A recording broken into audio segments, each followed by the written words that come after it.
वावरत शैतान मूसा अलैहि वसल्लम ته ورغی.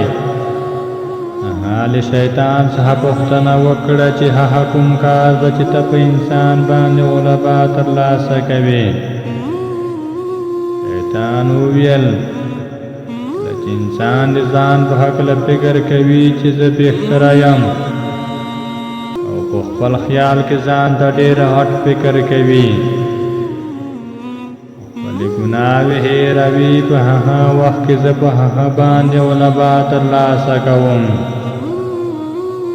ای موسی، زه تاسو له درې خبرو څخه خبروم چې تاسو تل له هغې څخه په ویره کې اوسئ.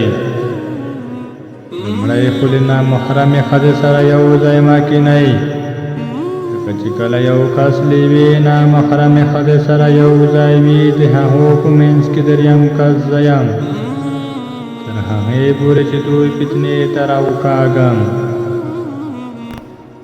دویم، کله چې له خدای جل جلاله سره تړون کوئ، هغه پوره کړئ.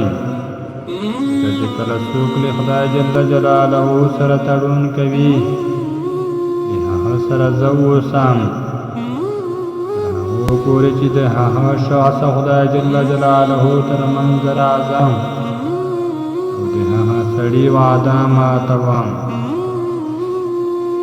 دریم، کله چې خیر او خیرات کوئ، هغه چا ته یې ورکړئ چې حاجتمند وي. یا د صدقې او شخص تر منځ راځم. دا خبره یې چې وکړه، نو شیطان لاړه او ویې ویل افسوس، ما خپلې درې د راز خبرې موسی علیه وسلم ته وویلې. اوس هغه بني آدم په دې خبرو باندې ویروي.